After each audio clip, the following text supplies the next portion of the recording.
نیکیوں کی برکت سے آدمی کی زندگی میں، آدمی کے دل میں خوف خدا کا اضافہ ہوتا ہے، جو اسے کبھی گناہ پہ جری نہیں ہونے دیتا، اور مصیبت اور آزمائش کے گھڑی میں اللہ کی رحمت سے امید بڑھتی ہے، جو اس کی اس مصیبت اور امتحان میں بڑا سہارا ہوتا ہے۔ نیکیوں کی برکت سے آدمی کی زندگی میں، دل میں اللہ کا خوف بڑھتا ہے، جو اسے گناہوں پہ جری نہیں ہونے دیتا،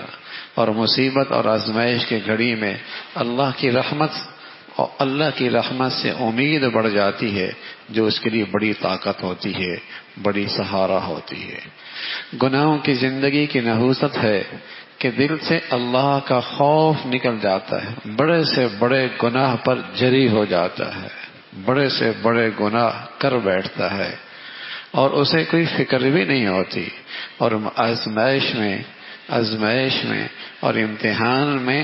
بجائے رحمت سے امید کے مایوس ہو جاتا ہے۔ گناہوں کی زندگی کا نتیجہ ہے کہ آزمائشوں میں اور امتحانوں میں اللہ کی رحمت سے آدمی مایوس ہو جاتا ہے، جس سے اس کی زندگی اور ٹوٹ پھوٹ کا شکار ہو جاتی ہے، کا شکار ہو جاتی ہے۔ پیارے رسول صلی اللہ علیہ وسلم کا ارشاد ہے، من كانت الآخرة همه جعل الله غناءه في قلبي وجمع له شمرا وأتته الدنيا وهي راغمة، ومن كانت الدنيا همه جعل الله فقره بين عينيه وفرق عليه شمله ولا يأتي من الدنيا إلا ما قدر له، او کما قال علیہ الصلاۃ والسلام۔ پیارے رسول صلی اللہ علیہ وسلم فرما لگے، جس شخص کے جینے کا مقصد اور دینے کا مقاصد آخرت کی زندگی بن جائے، جو اپنا جینا مرنا آخرت کی خاطر کر لیا کرتا ہے، تو کیا ہوتا ہے؟ اللہ رب العزت اس کے دل کو غنا سے بھر دیتے ہیں، اور اسے ہر معاملے میں یکسو اور مطمئن کر دیتے ہیں۔ جس کے جینے کا مقصد آخرت بن جاتا ہے، اللہ اس کے دل کو غنی کر دیتے ہیں، وہ اندر کا مالدار بن جاتا ہے، اس کے اندر کی بھوک مٹ جاتی ہے، اور اس کے سے اللہ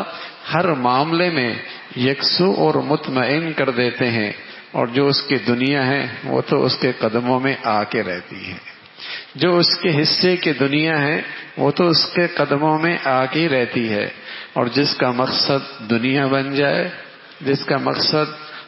بن جائے اس کی آنکھوں میں اور اس کی پیشانی پہ ہر وقت فقر عیاں ہوتا ہے، ہر وقت بھوک اس کی آنکھوں میں عیاں ہوتی ہے، اور اس کے معاملات کو اللہ اور پراگندہ کر دیتے ہیں، اور ساری محنت کے باوجود بھی ملتا اتنا ہی ہے جتنا یہ اماں کے پیٹ سے لکھوا کے لایا ہے، جتنا اس کے لیے لکھا جا چکا ہے، اس سے آگے اسے نہیں ملتا۔ اگر کچھ اکٹھا بھی کر لے گا، چوکیدار رہے گا، جائے گا تو انہی کو ملے گا جن کا حصہ ہے، یا پھر زندگی میں ان کے ہاتھوں میں تقسیم کرنے کے لیے اور خوار ہوگا، مقدر سے زیادہ نہیں مل سکتا۔ تو پیارے رسول صلی اللہ علیہ وسلم نے اپنی امت کو سبق دیا کہ زندگی کا مقصد آخرت بناؤ، زندگی کا مقصد آخرت بناؤ،